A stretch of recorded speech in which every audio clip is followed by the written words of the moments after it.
It's time for our weekly crossover. Kevin Oestreicher joins us to break down the biggest stories and biggest matchups in Bengals Ravens Part 1.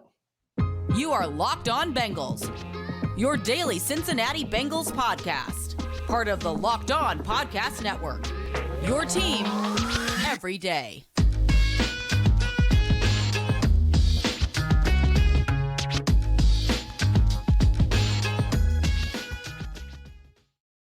It's crossover Thursday here on the Locked On Podcast Network. We're crossing over with the Baltimore Ravens, the Cincinnati Bengals. Kevin Oestreicher from Locked On Ravens joining Jake Liscow, myself of Locked On Bengals, along with James Rapien of Locked On Bengals. And we're part of, as I mentioned, the Locked On Podcast Network, free and available everywhere you get your podcasts and on YouTube. And Crossover Thursday is presented by our friends at PrizePicks. And it's so much fun, so easy to play, no competing with other players. It's just you against the projections. It's so easy to just pick 2 to 5 players and whether they're going to score more or less in their prize picks projection to win up to 10 times your money on your entry. It can take less than 60 seconds to enter. We love it. We know you will too. And first-time users are going to get a 100% instant deposit match up to $100 with promo code LOCKEDON. That's prizepicks.com, promo code Locked On. And guys, let's get into the biggest story of this game. I think we all agree these are the best two teams in the AFC North. The Pittsburgh Steelers trying to figure things out with a new quarterback going forward, and the Cleveland Browns, I think, a bit of a mess in the Deshaun Watson era, or the not yet Deshaun Watson era, I guess. But clearly, I think the Baltimore Ravens and the Cincinnati Bengals off to a good start, despite some rockiness, I guess, for the Ravens. They've shown that they're a good team that can hang with the class of the AFC. Isn't that right, Kevin? Yeah, oh, absolutely. It has been a situation where if you're sitting at 2-2, that's fine. It's okay. But the reality is the Ravens could be 3-1 or even 4-0 right now with maybe just a couple of things going a different way. And I think that's where some of the frustration lies with some people, where the Ravens had a 21-point lead against the Dolphins in week 2. They blow that. They allowed Tyreek Hill and Jalen Waddle to torch them. Tua throw 6 touchdowns in that game. And then in week 4 against Buffalo, they get out to a 20-3 start in the first half, but then the armor starts to peel throughout the rest of the game. So I think some of the frustrations have been with the finishing aspect of this defense, which I think has gotten a little better. They have a new defensive coordinator over there in Mike McDonald, and they're trying to get everything in place, especially with some of the injuries they've had at outside linebackers, some cornerback woes a little bit here and there, but they're starting to get guys back. They're a very talented roster. Cincinnati has a very talented roster. I know last time these two teams matched up, Ravens are going through some injury stuff. The Bengals, the top of the AFC North. They won that division last year. I think the Ravens definitely have revenge on their minds because I know a lot of people have that number, 525, in their heads from that last game where, Jamar Chase goes for over 200 in the first game. T. Higgins goes off in the second game. This is a talented Cincinnati team, and I agree. I think these are the two best teams in the AFC North. I had that is the factor for me before the season. I still have it now. I think these are going to be the two that really go at it for that division crown. And I think for a Ravens team that went 1-5 in the division last year, they have to be better there. And I think it starts here on Sunday night. Yeah. Which one of these teams is going to establish itself as that legitimate AFC contender? Right? Because both teams had those aspirations coming in. The Bengals, obvious reasons, the Ravens, injury riddled 2021, but Lamar's back. I loved his BetOnline MVP odds coming into the year, all of those things. And so now you look at it and you could say the same thing about the Bengals, Kevin. You could easily see 4-0 or 3-1. And instead they're 2-2. And so they've underachieved at this point, both teams, where you would expect them to be 3-1 or 4-0, I think, at least those within the building. And so which one has the first haymaker and can go 3-2 and get that tiebreaker advantage? It's still really early, but that matters a ton. And I love the revenge aspect because Marcus Peters, and he didn't practice Wednesday, but he didn't play in this series last year. So it's going to be interesting what he adds to it. Obviously a little flair alongside Marlon Humphrey, but this is a secondary that's got names, right? You got Humphrey, you got Peters, you have Marcus Williams, versus a Bengals trio that Humphrey called, the best trio of wide receivers in the NFL. And so you better believe John Harbaugh remembers the 525. And Cheeto Awuzie, the Bengals corner, was like, look, they might be out for revenge and want it, but we want to win really, really bad too. And so it's going to come down to Sunday night, not last year, not last week. So I think that it's going to be a fun matchup in the winter. I'm not going to say you're in the driver's seat after week 5 by any stretch, but this is a big game that could come back that we could be talking about the next time these two teams face off as a deciding factor in this division. Division matchups matter. Did you know that 20% of Joe Burrow's passing yards in the regular season in 2021 came against the Baltimore Ravens? 941 of his 4,611 regular season passing yards against the Baltimore Ravens. You can see why they would have revenge on the mind. Yeah. It's big for them. And I know that, look, these are two different teams than they were last season. Now, a lot of pieces are turning on both sides, but the Bengals went out there. They made additions to their offensive line. They added also on their defense a little bit throughout the draft with Dax Hill, Cam Taylor-Britt, etc. And for the Ravens, they overhauled some of their roster, the defensive line. They go out and they draft Travis Jones. Michael Pierce not going to play in this one. He's done for the season, but they went out there and did that. Safety-wise, they signed Marcus Williams to a 5-year, $70 million deal. When you're talking about that Bengals trio, I know we'll get into this a little bit more in the matchups part of the show, but it's huge to have somebody who can roam around that back half of the field. They really haven't had that since Earl Thomas in 2019. I know everything that happened off the field with him happened off the field and stuff, but on the field, he was really, really good for them. Quarterbacks would not target Earl Thomas, and that's what they needed in that secondary. They also add Kyle Hamilton. So they're going to be looking to slow down this Bengals offense, and they're going to have to, because so far the defense, I think going into week 4 against Buffalo, there were a lot of questions about the finishing ability, the ability to not give up big plays. And they held that offense to 23 points, which I know still resulted in a loss, but it was a lot better than some people anticipated. People are hoping that the Ravens can continue to build on that defensive momentum at least. And I know the back half of that game, they did blow the 17-point lead against the Bills and Josh Allen, and against Joe Burrow in this high-powered Cincinnati offense, you can barely have any mistakes. They will beat you in ways that I think can be very quick. If the Bengals get out to a big lead, that's one aspect I'm looking at, because Baltimore's offense is super explosive in his own right. You mentioned Lamar Jackson is in that MVP conversation, but this Bengals offense is one that can go toe-to-toe with this Ravens offense and put up points right alongside it. So I think that when it comes down to defenses, it's big.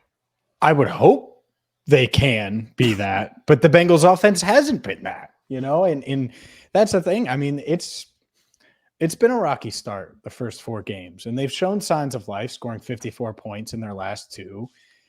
But can they, if it is a shootout on the road, can they do the things necessary, make the necessary blocks and pass protect long enough and do all of the things that you need to do, beat too high, which has kind of plagued them a bit consistently. That's a big question mark. And so I'm looking at this passing game. There's been a lot of talk in Cincinnati this week about the running game. This is a passing game week. And, will they be able to get the ball to their playmakers like they did last year against the Ravens and get the ball downfield or make big plays with their legs? The Jamar Chase blunder move on Marlon Humphrey. I don't know how many of those are going to come at M&T Bank Stadium this week. So they're going to have to generate offense, because – and we'll talk about it in the matchups, but you look at this Bengals defense versus the Ravens offense, something's going to give there. And so this might be the first time the Bengals offense has to go out and win a game for this team this season. A lot of really interesting matchups in this game in general. You've started to allude to them, both of you, as you've been talking about some of the biggest stories in this game. So let's not waste any more time. Let's dive into some of those big matchups coming up now.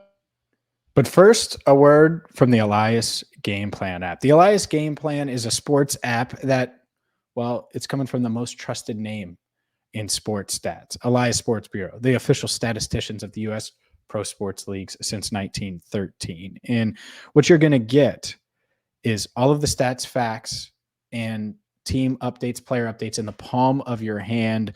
You could take this NFL season to the next level by downloading the Elias Game Plan app today, or annual, and you get up to 25% off your first month when you choose the monthly subscription. All you have to do is use the promo code LOCKEDONNFL25. Again, it's LOCKEDONNFL25. Find the Elias Game Plan sports betting app in the App Store or Play Store today and use promo code LOCKEDONNFL25. Guys, let's talk about the biggest matchups in this game, because you could talk about the secondary wide receivers. These teams going out of each other's way to complement one another. Chidobe Awuzie in the locker room complimenting the weapons of the Ravens, naming Rashad Bateman, if he plays, as a good player. Talked about how much he's getting open even when he's not throwing the ball. Talked about Devin Duvernay, obviously Mark Andrews, not to mention Lamar Jackson. Joe Burrow going out of his way to complement the Ravens secondary. Marlon Humphrey, as you mentioned, Kevin, going out of his way to complement the Bengals wide receivers and those weapons. To me, though, and I think there are a lot of really good player matchups in this game that we should talk about. One of the biggest differences for the Bengals when they have the ball and the Ravens when they're on defense in this game is Mike McDonald.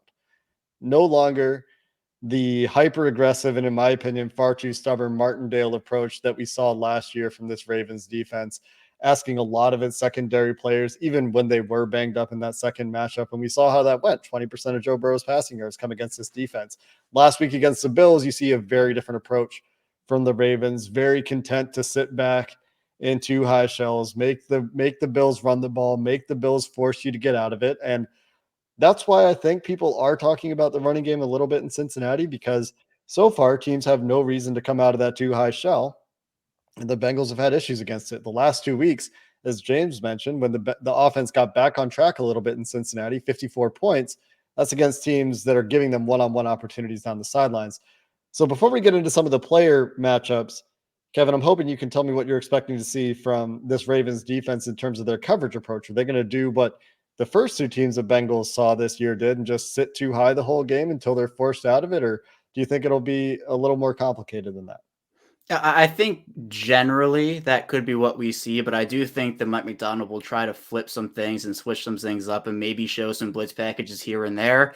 Now, I think that the good thing for them to do would be to just sit in that and see what happens, because this is a Ravens team that defensively, the stats early on were pretty ugly in terms of just regular things. And I think when looking at the Ravens rush offense last year versus this year, this was a top unit last year in terms of rush defense. But this year they are 23rd in the league right now in terms of yards per attempt given up on the ground. So I think what you do if you're the Ravens is you know you have some players you can trust in that secondary. It's not like you have to go and sell out to stop the run and then leave these guys in one-on-one matchups. You can send help over the top. You can do different things. And I think you're going to have to do something like that against these talented Bengals wide receivers. So I think in this game, the Ravens will use what I would think would be a too high approach. And then if the Bengals aren't able to run the football, I think you can kind of stay and be okay with staying in that if you're the Ravens. But if there's something that doesn't happen there and the Bengals start to run the ball effectively and the Ravens have to switch some stuff up, I think that's when you might get into trouble. And I think it's going to be key for the Ravens to be able to stop the ground game for Cincinnati, make that offense a bit more one-dimensional. Because if you're able to take away that aspect of things, I think it makes stuff a little easier for what the Ravens want to do on defense. And I know, look, the first game that Joe Burrow played against this Ravens team in his career was probably one of the worst games Joe Burrow had in his career so far. Now, the next two went pretty well for him. They went pretty well in 2021. So obviously this is a different Joe Burrow than it was his first game, but I think this is a different Ravens defense than we saw last year. So it's those two things kind of coming to a head. And you mentioned the aggressiveness of Don Martindale, where I go back to I said the opening game last year against the Raiders, where that game went to overtime and Don Martindale continued to send blitz after blitz after blitz, even though it wasn't working. And the Ravens lose that game on an all-out blitz where Zay Jones gets behind Marlon Humphrey. So it's those types of things that you don't want to see, especially if it's not working. I think Mike McDonald, the adjustments are going to be huge, but I think if you can stop the run game, that's where I'm looking to be a key point in this matchup for the Ravens and Bengals. Yeah, in the run game for the Bengals has been rough. And so to me, I don't even think that, I'd have the expectation of, oh, will they turn it around? Can it be functional to keep the Ravens honest? That's where I'm at, where it's like, can you average 3.8 a carry? Joe Mixon right now is averaging 2.7 yards a carry and hasn't looked like himself. The offensive line hasn't been great run blocking. Lyle Collins has struggled there some. So it's like, can you just do enough to keep the Ravens honest enough and soften that defense up enough so you can get the ball to your weapons? And, if they run that cover two, and Jamar said it, he's expecting it. I think they're expecting it. Can the Bengals beat that? Will they be patient? Will they do the right things? And will they be able to run the ball well enough to do that? I mean, those are all questions that they haven't fully answered or haven't answered at all through 4 weeks. It's just so hard to be explosive against cover two. Ask the Chiefs, ask the Broncos, ask the Buccaneers, ask all these teams that have these explosive passing offenses. It's just hard. And yeah, I mean, Josh Allen and Patrick Mahomes find a way at times with their rocket arms to fit balls into windows that other quarterbacks can't. And Joe Burrow learned in week 1 this year that he's one of those quarterbacks that can't. He needs to be smart and not turn the ball over. He's even mentioned the Ravens' success taking the ball away.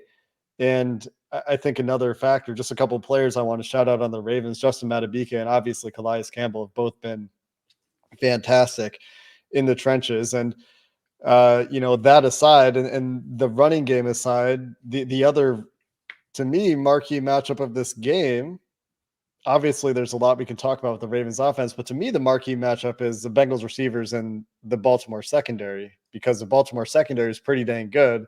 Maybe there's some questions about their slot corner. Maybe not. I don't know. Zach Taylor praised his play last week. You tell me, Kevin. But Jamar Chase against Tyler Boyd against Marcus Peters, Marlon Humphrey, and Brandon Stevens. What do you say? Yeah, it's going to be a big matchup. And it's where everybody's looking in this game because of what happened last year with the 201 by Jamar Chase on Marlon Humphrey. And even, at the Super Bowl media day last year, Humphrey was talking about how he was asked about Jamar Chase 25,000 times. And so we saw him walk by on radio, bro, because we were there, right? And I heard him talking to somebody like, man, people won't stop asking me about that's not all anybody wants to talk. It was very funny. Yeah, so that's like where people are looking. And I know, look, in reality, is Marlon Humphrey going to be matched up with Jamar Chase 100% of the time? Maybe not, but I still think you have a Marcus Peters this year. And you mentioned kind of the Ravens getting him back with Williams, with Kyle Hamilton, with Chuck Clark. And Brandon Stevens has been very serviceable this year. He's somebody who I think does a lot of different things.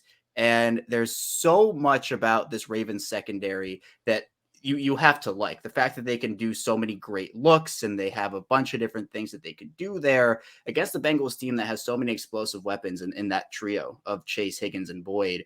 They're going to have to slow that down. I mean, they can't have another performance like last year where Burrow throws for 525 or Chase goes for 201. That cannot happen. So I think that's where, if you can stop the run game and you're able to kind of devote more resources to your secondary, drop more guys back, figure out things there, and keep everything in front of you.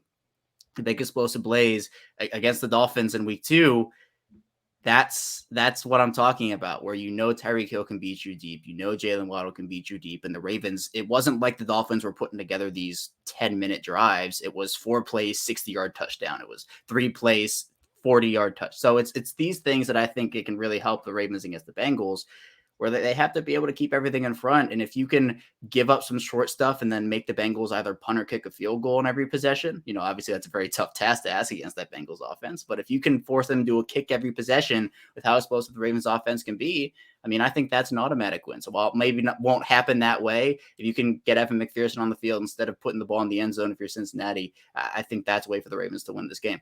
Yeah, let's flip it and talk a little bit about Lamar and this Ravens offense against Lou Anarumo and the Bengals defense, because going into last year, it was, man, Lou Anarumo's defense has not been able to slow down Lamar Jackson.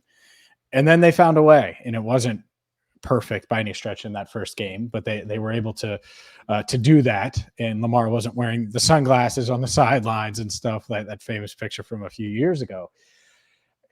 Is there any difference, Kevin and Lamar, this year? Is he just the same old Lamar? Because whether it was Joe Burrow, Cheeto, Zach Taylor, Lou Anarumo, everybody this week has praised how explosive he is, but also the arm angles, the off-platform stuff, his arm strength. Like the Bengals clearly respect him as a quarterback and as a passer, and they're not sleeping on that.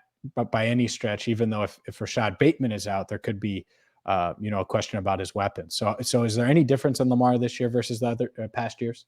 Yeah, I think he looks more confident this year. And I think part of it has to do with his offensive line, but we saw the transformation this offseason and he worked on so much stuff, but there's more zip on his balls this year. The Ravens are pushing the ball down the field too. They want to get these big plays. Rashad Bateman coming into week 4 against Buffalo only had 8 catches, but was leading the league in yards per catch with 28.3. So that's been something Lamar has been working on, getting a connection deep with these guys. Devin Duvernay, someone also who he's established this rapport with, which has been really great. And obviously Mark Andrews too. So there were questions about how Lamar would respond to not having Marquise Brown there. How would the Ravens replace that speed? And I think they're doing it. But I mean, Lamar's so dynamic, and the fact that he is both their passing offense and their rushing offense this year. He's accounted for, going into week 4, at least it was 86% of their offense.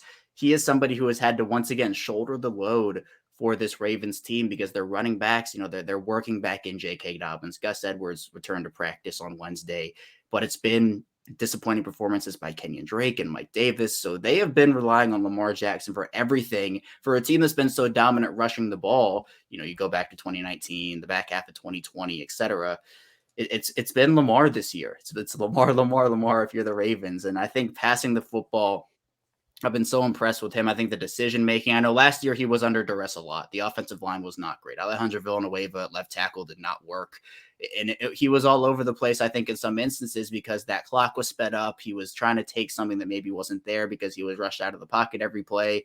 But this year, that offensive line, I think, is the key there. They add Tyler Linderbaum. Morgan Moses is in there at right tackle. You have Kevin Zeitler, who's as steady as ever there at right guard. And Ben Powers has been, I think, a pleasant surprise this year. The only rotating door has been the left tackle position, where it seems, no confirmation, but it seems like Ronnie Stanley is going to be someone who returns to action on Sunday against Cincinnati. So if that does happen, where is he going to be at? There are some questions, but I think Lamar's looked so good this year. He's looked more confident and more poised in the pocket as well. Not that he didn't before, but I think we're seeing that the weight that he added, the transformation muscle that he put on, is helping him both in the pass and in the run game particularly. But I have the same question about Joe Burrow. I mean, what have you guys seen from him this year in terms of where you're looking for improvements based off what he's done so far? What has he done well? What have you noticed from Joe Burrow this year?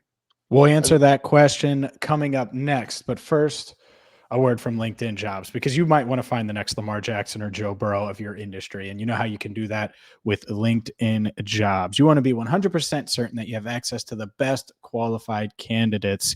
And at LinkedIn Jobs, you can do just that. They have simple tools, from screening questions that make it easy to focus on candidates with the right skills, experience, so you don't have to waste your time. You can find and prioritize what you're looking for in the right hire. It's why small businesses rate LinkedIn Jobs #1 in delivering quality hires versus leading competitors. You want to finish the year strong? You can with LinkedIn Jobs. They help you find qualified candidates you want to talk to faster. Post your job for free at linkedin.com/LockedOnNFL. That's linkedin.com/LockedOnNFL to post your job for free. Terms and conditions apply. Yeah, Joe Burrow, what we need to see from him was the question that we need to get to before we get to our predictions. Really quickly, I wanted to point out one other big difference with Lamar. You talked about his poise in the pocket. He's entirely flipped the script on the narrative on blitz Lamar. He doesn't know what to do. He's going to melt down. He doesn't know where to go with the ball. This year, much more productive, much better about protecting the ball when he has been. Blitz has entirely flipped that on its head. It'll be very interesting to see what Lou Anarumo does in that regard. But as far as Joe Burrow, we've seen him start to get more comfortable in the last 2 weeks. I think that's the biggest difference. His first 2 weeks of the season looked a lot like his start to the season last year. He had the appendectomy that really set him back in training camp, lost a lot of reps there. Last 2 weeks by comparison, and some of this could be the kind of defenses they're seeing, he's looked a lot more decisive, a lot more of that rapid processing that we've gotten used to with Joe Burrow, a lot more good decision making from Joe Burrow. And so I think that we just need to see that continue and continue to see him find answers when he does get those 2 high shells, because even in the occasions in the last 2 weeks where there have been more opportunities for this offense to get things going against defenses that don't like to play cover 2, when they have gone to it, it's been effective at making the passing offense less efficient. And so that is the next step for Joe Burrow, is finding more consistent answers in that regard. And this could be a big week for it. And with that being said, and the stage being set here, we're expecting a cover 2, cover 4, cover 6 heavy game from the Ravens. And on the other hand, Lamar Jackson, Mark Andrews, certainly a handful for a defense missing DJ Reader. Let's get to predictions, guys. The Ravens favored in this one by roughly home field advantage. Kevin, how do you think this game goes? Yeah, I think that for the Ravens, we talked about the revenge factor for them. And after what happened last year, I think that Baltimore's going to wake up for this game And I think they win it personally. This is going to be tough, though. There are a couple factors to keep in mind. Rashad Bateman, whether he plays or doesn't play, is going to be a big one because he was seen leaving the stadium in a walking boot after the Buffalo game in week 4. If he is not able to go in this game, it will be everybody moves up a rung on the ladder. So Devin Duvernay moves to wide receiver 1. You probably have like the Marcus Robinson is your wide receiver 2. Obviously, the top pass catcher is Mark Andrews, but I think that would be a big loss for Baltimore.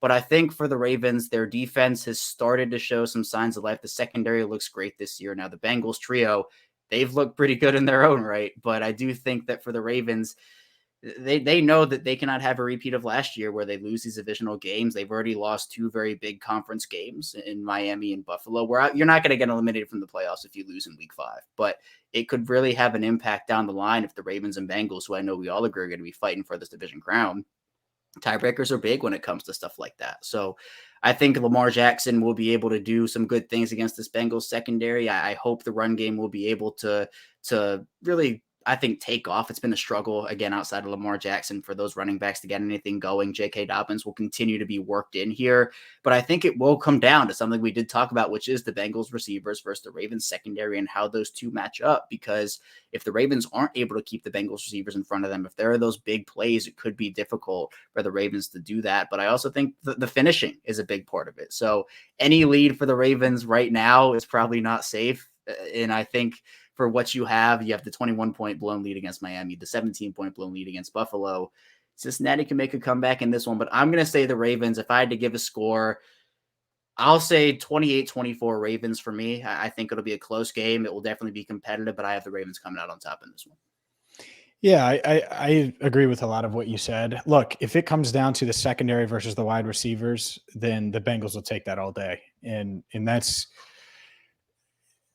assuming, right, that what do they do? They contain Lamar, that they can keep Joe Burrow upright. Maybe they do enough to keep the Baltimore defense honest to where it's secondary versus receiver. So I'll take the Bengals against anyone if it comes down to that. I don't think it's that simple. I think Lamar looks as tough as I've seen. If Rashad Bateman is not out there, though, in the year 2022, if you're trotting out, and I love Devin Duvernay, even pre-draft, I was like, oh man, coming out of Texas, I was like, this dude can play. He can't be your wide receiver 1. And I know Mark Andrews is that, and they're going to try to run the ball, but you want to talk about making a team one-dimensional-ish. This Bengals defense, all the same faces are back from last season, essentially, outside of Larry Ogunjobi. I know Reader's on injured reserve, but they're going to be familiar with how they contain Lamar. And I don't even know if they actually contain Lamar. I think Lamar is going to put up multiple touchdowns. The Bengals have only given up 4 touchdowns this year. They'll probably, multiply that by, times 0.5, right? They'll add 2 to that at least. But I think the Bengals get it done because we haven't seen the best of Joe Burrow yet. And at some point we're going to, and maybe it's this week, maybe he'll wear a sunflower suit this week instead of a rose suit. I don't know. I don't know what he's going to wear to the game. I think he's going to get up for this game. I think Chase makes a couple big plays. They're not going to just single up Higgins like the Dolphins did last week. And so I think that the Bengals offense gets going. They finally get past the 30-point mark for the first time this season, and they take down the Ravens for a 3rd straight time, which is really, really hard to do. But they do it in prime time, 31-27. I'm going to alienate all of our listeners right now, James, when I say that I don't have that level of confidence in the offense against the defense that I expect to sit in 2 high shells for most of the game and make the Bengals prove they can beat it. And I'm not convinced that they can beat it consistently yet. I do think that it's going to be a close game. I do think these teams are evenly matched. I don't have this one, unlike the previous few weeks, I don't have strong feelings either way here, but I am not feeling that level of 30-point confidence in the Bengals offense against what I'm expecting the Ravens to do schematically. But if it does happen, then that would give me a lot of confidence in this offense going forward, because that means to me they've solved a puzzle for them that has been slowing them down for over a calendar year. And that should be the bar, right? Like, how many times have you seen it now? Okay, well, now we talked about it at the top. What's on the line? How it could have future repercussions in the division, in the conference, all of those things. Okay, fine. We'll go out in prime time and show that you can beat it and be patient and protect and do all of those things. So it is a high bar. I think some under the radar matchups that could be keys to this game that we haven't really talked about. We talked about the transformation of that Ravens defense schematically, a lot more diversity, I think, back there in terms of what Mike McDonald's willing to do. But Jason Pierre-Paul and Jason Owa, will they be able to get pressure in this game off the tackles? That's been the biggest problem for the Bengals this year in protection, although I know Calais Campbell does present problems on the interior. And on the other side, do the Bengals have a good plan for dealing with Mark Andrews? They had a pretty solid year against Andrews last year in terms of what Lou Anarumo brought to the table there. But the other thing that we haven't talked about at all is, I guess you mentioned this, James, is do the Bengals do any sort of job of containing Lamar Jackson in this game? Because like I mentioned in one of our shows on Locked On Bengals, the defensive line at times lost contain on Teddy Bridgewater.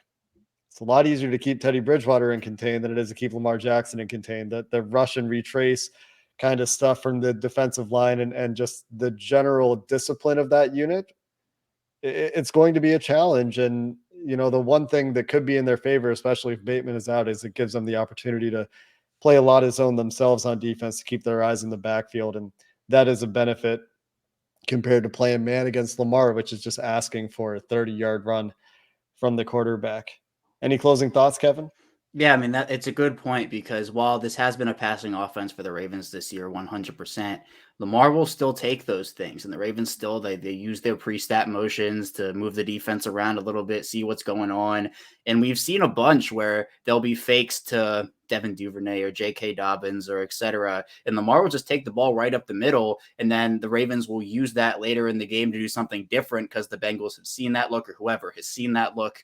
And so the Ravens, they like the deception aspect of the motion, and they use Patrick Ricard in that role a ton. They'll go 22 personnel, and they'll put Isaiah Likely out there, and they'll put Mark Andrews out there with Ricard, and they'll go big. And then they could use play action, they could not. But I do think that it's going to be important. Another player who I think is going to be key for Baltimore's defense to key in on is an old friend, Hayden Hurst, over there in Cincinnati, who I think the Ravens over the past couple of seasons have struggled to defend these tight ends, whether you're putting a safety on them or a linebacker on them. So maybe a matchup would be if Queen is on them, Patrick Queen versus Hayden Hurst, if that's where you want to go with that. But I think that for the Ravens defense, it's going to come down to stopping the Cincinnati pass offense. For the Ravens offense, it's going to be the ability to be multidimensional, get the run game going against this Bengals defense. You make a really good point there, in that if the Ravens do go heavy and play in 12 or even 22 personnel with Patrick Ricard and a couple tight ends for this entire game, how do the Bengals answer? This is a defense that is, they'll put 5 defensive linemen out there and a couple linebackers for sure, but this is a defense that likes to get Mike Hilton onto the field. And they've matched 12 personnel with nickel a number of times this year, and they might do that with Mark Andrews. If it is 12 personnel, they might treat Mark Andrews, I guess, as a receiver, but he can block, and the Ravens will run the ball, obviously, out of 12 personnel at times. So Mark Andrews and Trey Flowers, that's a specialty role for the Bengals, a corner that they've used to defend specifically tight ends. That'll be an interesting matchup to see if we see that play out a couple times this weekend as well. Tons that we'll see that we've talked about. Probably will be some surprises as well. And, well, we have you covered here on the Locked On Podcast Network. Kevin Oestreicher from Locked On Ravens will have your coverage after the game, as will we. Jake Liscow of Locked On Bengals, along with James Rapien, we'll have your post-game shows coming up on Sunday, plus one more episode before that as we get into some game previews on our respective shows, and that'll be coming your way the rest of the week. We appreciate everybody listening to the Locked On Podcast crossover Thursday, Baltimore Ravens, Cincinnati Bengals Week 5 action coming up.